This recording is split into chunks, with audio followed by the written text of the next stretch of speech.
சேலத்தில் மிக பிரம்மாண்டமாய் GVS club and resorts இயற்கை எழில் கொஞ்சம் மலைகளுக்கு நடுவே உலக தரத்தில் அமைக்கப்பட்டுள்ள தங்கும் விடுதிகள், மிக நீளமான நீச்சல் குளம் மற்றும் 4 புறமும் மலைகளால் சூழப்பட்ட பசுமை நிறைந்த பள்ளத்தாக்கு, எங்கு பார்த்தாலும் பச்சை பசேலென புல்வெளியுடன் கூடிய எல்லா விதமான ஐஃபை வசதிகள். வாருங்கள், உங்கள் இன்ப சுற்றுலாவிற்கு ஏற்ற சரியான இடம் GVS club and resorts, Odiyarpatti, Salem.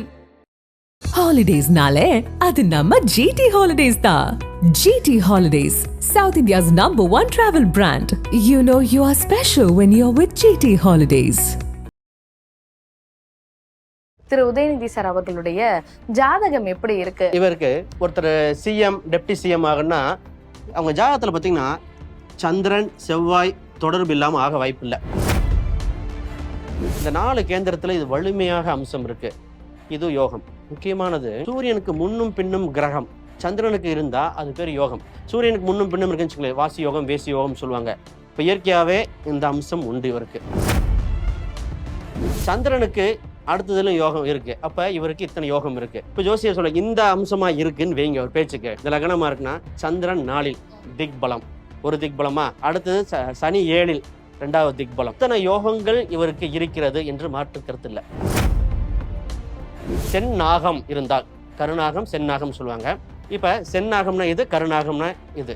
அப்ப ராகு இருக்கு, அப்ப இது யோகம். அதோட முடிக்கல. இந்த ராகு நின்றதுக்கு கேந்திரங்களில் கிரகம் இருந்தால் சீமான் யோகம். நான் சொல்ற யோகம். இவருக்கு ஏன் இந்த டிஎம்கேங்கிற பார்ட்டில இவ்வளோ குயிக்கா கிடைக்குது, இன்னும் எப்படி போக போறான்னு சொல்றதுக்கு, இப்ப இவருக்கும் சந்திரன் பார்த்தீங்கன்னா ரிஷபராசி மிருகசீரிசம், இவரும் பார்த்தீங்கன்னா அதே அம்சம். இவருக்கு சூரியன் தொடர்பு உண்டு, இவங்களுக்கு சூரியன் தொடர்பு உண்டு. சிம்மத்தில் சனி, கடகத்தில் செவ்வாய். இங்க பாருங்க. அப்ப இது அவங்க டிஎம்கே பார்ட்டியோட ஜாதகம். அப்படியே இங்க செவ்வாய், இங்க செவ்வாய், இங்க சனி, இங்க சனி. ஸோ அதோட முடிஞ்சுதா? இங்க சுக்கிரன் இருக்கா, அதே சுக்கிரன், இங்க சுக்கிரன் அதே அம்சத்தில் வந்துருக்கு பாருங்க. அப்ப இவருக்கு இந்த கட்சியில குயிக்கா மேலும் மேலும் பதவிக்கு போகக்கூடிய அம்சம் உண்டு. வணக்கம் சார். வணக்கம். திரு உதயநிதி சார் அவர்களுடைய ஜாதகம் எப்படி இருக்கு அப்படின்றத தெளிவா பார்த்துடலாம் சார். பொதுவா இவரோட ஜாதகம் அப்படின்னு பார்க்கும்போது 27/11/1977 இதுல பிறந்திருக்கார். இதுல நியூமராலஜி படி பார்க்கும்போது இது ரெண்டையும் கூட்டும் பொழுது பார்த்தீங்கன்னா 9ன்னு வரும். 9 அப்படின்னு வரும்போதே அது செவ்வாயோட காரகத்துவமா இருக்கும். வெற்றி செவ்வாய் ஏன் அது மட்டும் இல்லாமல் மொத்தமா கூட்டினா 8ன்னு வரும். இது சனியோட அம்சம். அப்ப செவ்வாய் சனி அந்த அம்சம் இவர் ஜாதகத்தில் இருக்கு. பொதுவாகவே உங்க கட்சி கூடிய பார்த்தீங்கன்னா சிவப்பும் கருப்பு அந்த அம்சத்தில் வந்திருக்கு. அந்த 2 அம்சம் இருக்கிறது. பொதுவாக இவர் ஜாதகம் பார்த்தீங்கன்னா இப்போ ஃபர்ஸ்ட் இந்த லக்னம் பார்த்தீங்கன்னா நெட்ல மீடியாவில் இருக்கும்போது இந்த லக்னம் வச்சுதான் சொல்லிட்டு இருக்காங்க. இது உண்மையான லக்னமா சார்? இல்ல, என்னோட மீடியாவில் இருக்க வாய்ப்பு கம்மியா இருக்கு. அதனாலதான் நான் 2 லக்னம் வச்சுமே எக்ஸ்பிளைன் பண்ணிடுறேன். இந்த லக்னமா இருந்தாலும் இவர் பலன் என்ன, இதா இருந்தாலும் என்னென்ன. அப்ப நான் என்னோட இது நான் மீன லக்னம் வச்சு பார்க்க போறேன். பொதுவா இந்த ஜாதகத்துல ஃபர்ஸ்ட் ஜோதிடர்கள் பார்த்த உடனே இம்ப்ரெஸ் ஆகிறது பாத்தீங்கன்னா மாலா யோகம் சொல்லுவோம். இந்த கிரக மாளிகா யோகம் அப்படிம்போம். ரைட். அப்ப என்னன்னா இந்த கேதுல இருந்து பாத்தீங்கன்னா உபகிரகம் மாந்தி எடுத்த வரிசைய அனைத்து கட்டமும் கிரகங்கள் ஃபில் ஆயிருக்கு. அப்ப இது பேரு மாலா யோகம், கிரக மாளிகா யோகம் அப்படின்பா. இது என்னன்னா ஒரு மேடை நடந்து முன்னாடி போனார்னா இவருக்கு வரவேற்று மாலை இடுவாங்கன்னு அர்த்தம். சபையில் எங்க போனாலும் இப்ப இவருக்கு மாபெரும் சபையில போனா கூட இவங்களுக்கு உறுதியாவே மாலை விழுகிற யோகம் உண்டு. அப்ப இந்த இது ஃபர்ஸ்ட் இதுல யோகம் உண்டு. இன்னொரு அம்சம் பாத்தீங்கன்னா இந்த நட்சத்திரம் மிருகசீரிசன் நட்சத்திரம் வந்திருக்கு. இவருக்கு மிருகசீரிசன் எப்பவுமே ஒருத்தர் சிஎம் டெப்டி சிஎம் ஆகுன்னா அவங்க ஜாதகத்துல பாத்தீங்கன்னா சந்திரன் செவ்வாய் தொடர்பு இல்லாம ஆக வாய்ப்பு இல்லை. இதுக்கு முன்னாடி இருக்கிறவங்களுக்கு பொலிட்டீஷியன்ஸ்க்கும் இது இருக்குமா சார்? அம்மையார் ஜெயலலிதா அவங்களுக்கு இங்க செவ்வாய் சந்திரன் மக நட்சத்திரம் இங்க உண்டு. அப்ப இது மாதிரி இந்த செவ்வாய் இப்ப ஐயா கருணாநிதி அவங்க பாத்தீங்கன்னா இது மிருகசீரிச நட்சத்திரத்துல வருவார். மிருகசீரிசம் இப்ப செவ்வாயோட நட்சத்திரம். இந்த இது இருந்தா வலிமையா இருக்கும். அப்ப இந்த அம்சம் முக்கியமானது. பாரத பிரதமர் நரேந்திர மோடி அவங்க பாத்தீங்கன்னு வச்சுங்களேன், விருச்சகத்துல சந்திரன் இருக்கு. விருச்சகம் செவ்வாய் சந்திரன் தொடர்பு. அப்ப அந்த அம்சம் இல்லாம ஃபர்ஸ்ட் இந்த இது வந்துடும். ரைட். இப்ப முக்கியமான இன்னொன்னா ஒளி கிரகங்கள் 2மே மறையாம இருக்கிறது. ஒண்ணு நேர் ஏர்ல இருக்கணும், ஒண்ணு ஒன்னா சேர்ந்து இருக்கணும். செகண்ட் ஆப்ஷனா 3, 7 அந்த மாதிரி 3ஆம் வீடு இல்ல 11ல வரணும். இவருக்கு நேரா பார்த்துட்டு இருக்கிற அம்சம். அப்ப இது ஒரு வலிமையான இது ஒரு அமைப்பு. ரைட். எப்பவுமே ஒருத்தருக்கு பொலிட்டிக்கல்ல வரணும்னா கடகம், சிம்மம் இதுல கிரகம் இருந்து தசை நடத்தினா அரசியல் யோகம் உண்டு. இப்ப இவருக்கு பாத்தீங்கன்னா சனி தசை போயிட்டு இருக்கு. ஓகேங்களா? பின்னாடி ராகு இந்த அம்சம்லாம் வரும். லக்னம் டைம் படி பார்க்கும்போது எப்படி சனி தசை நடத்துது. இதுல இருந்து நடத்து. ரைட். அப்ப இந்த அம்சத்துல இருக்கும்போதே இவருக்கு யோகங்கள் உறுதியாக இருக்குது அப்படின்னு வந்துடும். இப்போ கொஞ்ச நாள்ல பாத்தீங்கன்னா இவருக்கு சனியில சூரியன் வரப்போகுது. சுக்கிரன் சூரியன் அம்சம் வருது.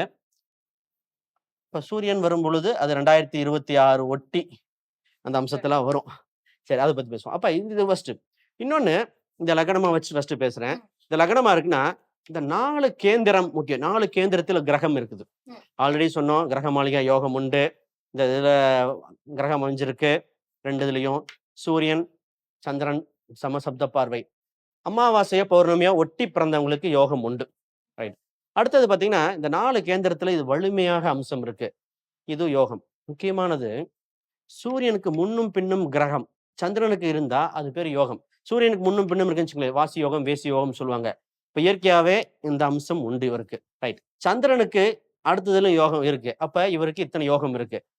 இப்ப ஜோசியர் சொல்ல இந்த அம்சமா இருக்குன்னு வைங்க ஒரு பேச்சுக்கு.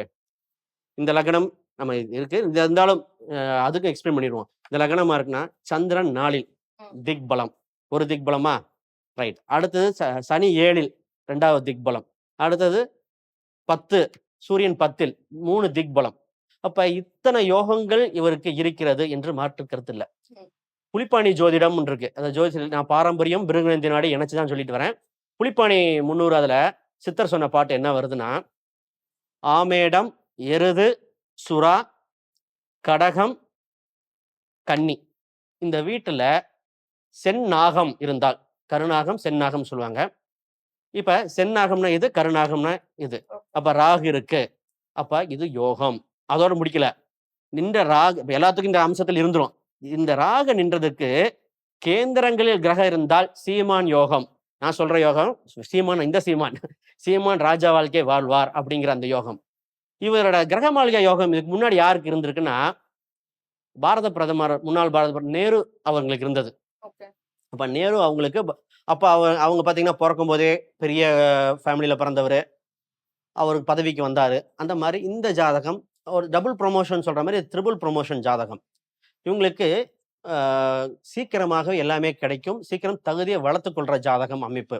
ரைட். இது இதோட முடிஞ்சதா அப்படின்னு பார்த்தா, இந்த பார்க்கும்போது இந்த சனி தசை போயிட்டு இருக்கு, 6ல போயிட்டு இருக்கு. எதிரியை வெல்லக்கூடிய அம்சம் உண்டு. சரி, இதோட முடியாம இவங்க ஜாதகத்துல முக்கியமான அம்சம் பார்த்தீங்கன்னா 7ல் ராகு வரும். ராகு தான் பார்த்தீங்கன்னா பிரம்மாண்டம், கூட்டணி இதெல்லாம் குறிக்கும். இந்த கூட்டணி சம்பந்தப்பட்டதெல்லாம் இவருக்கு இந்த கூட்டணியை மேனேஜ் பண்ணக்கூடிய அம்சம் இருக்கு. சந்திரன் உச்சம். சந்திரன் உச்சம் இருந்தாலும் இனி தாய்மொழி தான் எடுக்க போறாரு. தமிழ் சம்பந்தப்பட்டது, தாய்மொழி சம்பந்தப்பட்டது இது மாதிரிலாம் எடுக்க போறாரு. இதுக்கு ஒரு சில வாழ்வியல் பரிகாரம் அவங்க என்ன மாதிரி போனா இவங்களுக்கு வலிமையா இருக்குன்னு சொல்லிடுறேன். அதற்கு முன்னாடி இவருக்கு பின்னாடி சிஎம் ஆகிற யோகம் இருக்கா அப்படிங்கிறத நான் 2 இதை கம்பேர் பண்ணிட்டு நான் சொல்றேன். முக்கியமா பாத்தீங்கன்னா இந்த முன்னாள் முதல்வர் கருணாநிதி ஐயா அவங்க தெய்வத்திறன் போட்டிருக்கேன். இவர் கடக லக்னம். இவரும் பாத்தீங்கன்னா மிருகசீரிச நட்சத்திரம் வருவாரு. இன்னொன்னு அவரு இறந்தது கூட அதே மிருகசீரிச நட்சத்திரமா இருக்கும். அப்ப சூரியன் இது வலிமையா இருக்கு. அத வாழ்வு ஜாதகம். இப்ப இது வந்து பலன் கொடுக்காது இல்லையா? வாழ்வு இது கம்பாரிசனுக்காக எடுத்திருக்கேன். ஐயா இவருக்கு எப்படி வருது, இவருக்கு ஏன் இந்த டிஎம்கேங்கிற பார்ட்டில இவ்வளவு குயிக்கா கிடைக்குது, இன்னும் எப்படி போக போறான்னு சொல்றதுக்கு இப்ப இவருக்கும் சந்திரன் பாத்தீங்கன்னா ரிஷபராசி மிருகசீரிசம். இவரும் பாத்தீங்கன்னா அதே அம்சம். இவருக்கு சூரியன் தொடர்பு உண்டு, இவங்களுக்கு சூரியன் தொடர்பு உண்டு. இவருக்கு இருக்கு அதனால இருக்குன்னு சொல்லணும். ரைட். அது மட்டும் இல்லாம செவ்வாய் நேரா பாத்தீங்கன்னா கடகத்தை பார்க்க ஆரம்பிச்சிருச்சு. இவருக்கு செவ்வாயிலே இருக்க அம்சம் உண்டு. அப்ப இவருக்கும் பாத்தீங்கன்னா சுக்கிரனோட கணிப்படி மறைஞ்சிருக்கும், இவங்களுக்கும் சுக்கிரன் மறைஞ்சிருக்கும். அப்ப இவரோட இன்ஃப்ளூயன்ஸ் இதை டைரக்டா இவர் எடுத்துக்கிற அம்சம் அதிகம் உண்டு. ரைட். அப்ப இவரு வேற பார்ட்டியா கூட இருக்கலாம். ஆனா ஏன் இந்த பார்ட்டிக்கு வந்தாங்கன்னா, அதுக்கு முதல்ல நம்ம பார்க்கும்போது டிஎம்கே பார்ட்டி ஸ்டார்ட் பண்ணது அறிஞர் அண்ணா அவர்கள் ஸ்டார்ட் பண்ணது பாத்தீங்கன்னா 17/9/1949 தந்தை பெரியார் இருந்த கருத்து வேறுபாடு வந்தனால அன்னைக்கு ஆரம்பிச்சது. அன்னைக்கு பாத்தீங்க அப்படின்னா இந்த வட்டத்தை பாருங்க. இதுலயும் சனி இருக்கா?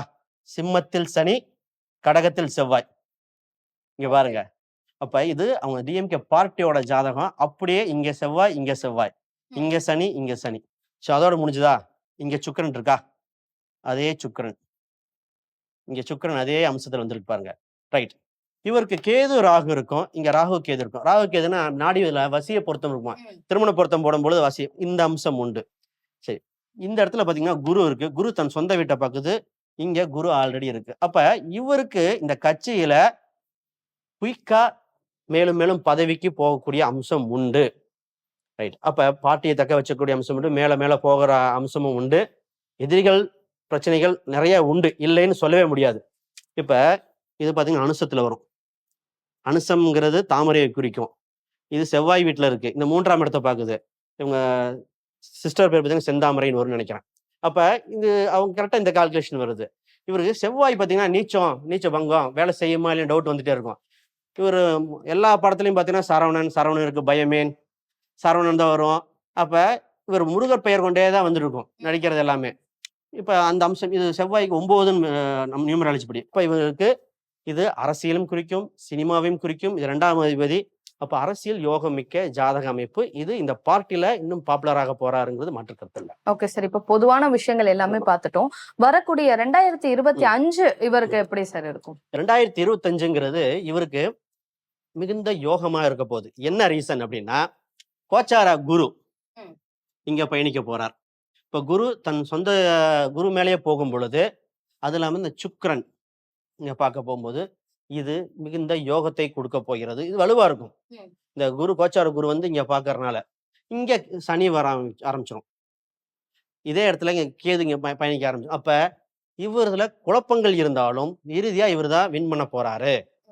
இதுல மெயினா இவர் கையில் எடுக்க போறது சந்திரன் அம்சம். சந்திரன்ங்கிறது தாய்மொழியா இருக்கலாம், தாயா இருக்கலாம், பெண் சம்பந்தப்பட்டது, உணவு சம்பந்தப்பட்ட திட்டங்கள், அப்புறம் தமிழ் பட்டிமன்றங்கள், கவிதைகள் இதெல்லாம் இனிமையா ஆரம்பிக்க போறாங்க. இதை எவ்வளவுக்குள்ள பூஸ்ட் பண்றாங்களோ அவ்வளவுக்குள்ள இவங்களுக்கு ஜெயிக்கக்கூடிய அம்சம் உண்டு. சவாலான வருடங்கள், ஆனா கூட்டணி அம்சத்தின் மூலம் இவர் ஜெயிக்க போறாருங்கிற மாற்று கருத்து இல்லை. இவருக்கு என்னன்னா, இவருக்கு ஒரு சின்ன ஒரு லக்கு இருக்கு. இங்க பரிவர்த்தனை யோகம் இருக்கும். இந்த குருவும் புதனும் பரிவர்த்தனை யோகம். ஃபர்ஸ்ட் இவர் சொல்ற வார்த்தை சாதாரணமா இருக்கும். அப்ப அதுவே பரிவர்த்தனை யோகத்துல ரொம்ப அபிவிருத்தி. ஃபர்ஸ்ட் இவர் செங்கலை தூக்குனார். செவ்வாய் தான் செங்கல். சாதாரணமா ஆரம்பிச்சான பெரிய ஆரம்பிச்சார். இதான் முருகர் பேரு, எல்லாமே இந்த பேரே தான் வரும். சரவணன் இந்த பேர்ல வரும். அப்ப இந்த இது ரொம்ப வேலை செய்யறதுனால இப்ப அனுஷ நட்சத்திரமும் தாமரை குறிக்கும் ஒரு சில கட்சிகள் இவரை பத்தி பேச இவர் பாப்புலர் ஆவார். இவரை பத்தி பேசாம இருந்தா இந்த அனுசம் நட்சத்திரம் உடைய அந்த கட்சி எதிர்கட்சிகள் எவ்வளவு இவரை பத்தி பேச பாப்புலர் ஆயிடுவார். அது இப்ப சனாதனம் அப்படிங்கிறது 5ல நீச்சம் இருக்கிறனாலதான் அந்த 5 தான் மதம் இதெல்லாம் குறிக்கும். அதுல அந்த கருத்து வேறுபாடு வந்தனால, ஆனா அந்த இது இந்தியா ஃபுல்லும் பாப்புலர் ஆயிடுச்சு.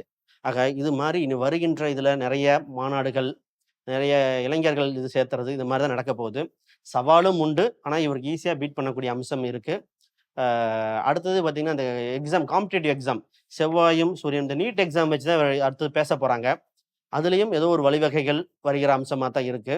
உறுதியாக இவர் 2025 ஈஸியா ஹேண்டில் பண்ணிடுறார். மற்றவங்க எதிர்கட்சிகள் எல்லாருமே அவங்களுக்குள்ள அடிச்சுக்க போறாங்க. இவங்க பொறுமையா இருந்து வேடிக்கை பார்த்து ஈஸியா வின் பண்ண போறாங்க. இப்ப அதுதான் நடக்க போகுது. அதாவது அவங்க கூட்டணி இருக்கா இல்லையா, அந்த ஒரு சில புது நடிகர்கள் வந்திருக்காங்க, அந்த இது பாத்தீங்கன்னா அங்க பார்ட்டி இருக்காலையும் பல குழப்பங்கள் ஏற்படும் போது, ஆனா இவரு சாதகமா மற்றவங்க பார்க்கும்போது நம்பர் ஆஃப் ஓட் சீட் கண்டிப்பா இவங்களுக்கு இருக்கிறது அப்படி ஈஸியா வின் பண்ணிடும். அடுத்தது இவர் ஜாதகப்படி பார்க்கும் பொழுது 2026 எலெக்ஷன்ல இவரை சிஎம் கேண்டிடேட் அறிவிச்சா ஆச்சரியப்படுற இதே இல்லை. ஏன்னா அந்த அளவுக்கு இருக்கு. சிஎம் கேண்டிடேட் வரக்கூடிய அம்சம் உண்டு. சனி சூரியன் வேற வந்துடும், வலுவா இருக்கு, அந்த அளவுக்கு ஸ்ட்ராங்கா இருக்குது. அதனால இவர் பிரச்சாரம் 3ஆம் இடம் தான் பப்ளிசிட்டி சொல்லுவோம். சந்திரன் எப்பெல்லாம் இவர் வண்டியை போய் பப்ளிசிட்டி பண்ண டெவலப் ஆகிற ஜாதக அமைப்பு. இந்த ஜாதகம் மூலியமா நான் உங்ககிட்ட கேட்கறது என்ன அப்படின்னு பாத்தீங்கன்னா, கூட்டணிகள் இப்ப நிறைய கூட்டணிகள் இருக்கு. இப்ப உதயநிதி ஸ்டாலின் அவர்கள் கூட்டணி வச்சாங்க அப்படின்னா அது சக்சஸ்ஃபுல்லா இருக்குமா சார்? ஆமா, இப்ப கூட்டணி ஃபர்ஸ்ட் பாத்தீங்கன்னா கூட்டணி இருக்குமா இல்லையாங்கிறது, இவருக்கு கூட்டணி யோகம் உண்டு. ஈஸியா காம்ப்ரமைஸ் பண்ணி புதிய கூட்டணிங்க ஆல்ரெடி இருக்கிற கூட்டணியும் தொடரும். எக்ஸ்ட்ரா வராது. இவருக்கு ராகுலாம் நல்லா இருக்குல்ல, முஸ்லீம் சம்பந்தப்பட்ட ஓட்டுகள், சிறுபான்மையர் சம்பந்தப்பட்ட ஈஸியா இது பண்ணிடுவார். இந்த கேது இந்த ரெண்டுமே இப்போ கேதுல நல்ல யோகம். இவர் பார்த்தீங்கன்னா மனிதன் ஒருத்தர் லாயர் மாதிரி நடிச்சிருப்பாரு. அந்த படம் பாப்புலராக இருக்கும். அப்போ இந்த அம்சம்லாம் அவருக்கு உண்டு. இப்போ இந்த இதுவும் ஈஸியாகவே இவருக்கு கூட்டணிக்கு வரக்கூடிய அம்சம் உண்டு. கூட்டணி வெளியே இருக்கா இல்லையான வெளியே இருக்கிற கடைசியில் பார்த்தீங்கன்னா இவர் கூட தான் கூட்டணி வைக்கிற அம்சம் உண்டு. ஆல்ரெடி இருக்கிற கூட்டணியே அதிக தொடர வாய்ப்பு உண்டு. 1, 2 மட்டும் மாறுதல் உண்டு. அது இல்லைன்னு சொல்லல. பட் இவருக்கு யோகங்கள் அதிகமா இருக்குது. கூட்டணி யோகம் நிச்சயமா. Okay sir. சார் பொதுவா ஜாதகம் அப்படின்னு நம்ம எடுத்தாலே எல்லாரும் ஒரு பாயிண்ட்ல வந்து நிக்கிறது பரிகாரம் அப்படின்னு சொல்லுவாங்க. ஆனா இவங்க வந்து பரிகாரம் செய்யக்கூடிய நிலையில இல்ல. இவங்க என்ன மாதிரியான விஷயங்கள் செய்யணும் சார்? இப்ப பரிகாரம் அப்படின்னா வாழ்வியல் ரீதியாக பரிகாரம் உண்டு. இவங்க ஆல்ரெடி நிறைய திட்டங்கள் வகுத்து வச்சிருப்பாங்க. அதை எக்ஸிகியூஷன் பண்ணிட்டாலே மேக்சிமம் சக்சஸ். இப்ப இந்த சந்திரன் சம்பந்தப்பட்டது அப்படி அது ஒண்ணு, உணவு சம்பந்தப்பட்டது எப்பவுமே அது ஃபுட் இன்ஃப்ளேஷன் ஏற விடக்கூடாது. அது இல்லாம செவ்வாய் நீர் வீட்டுல இருக்குது.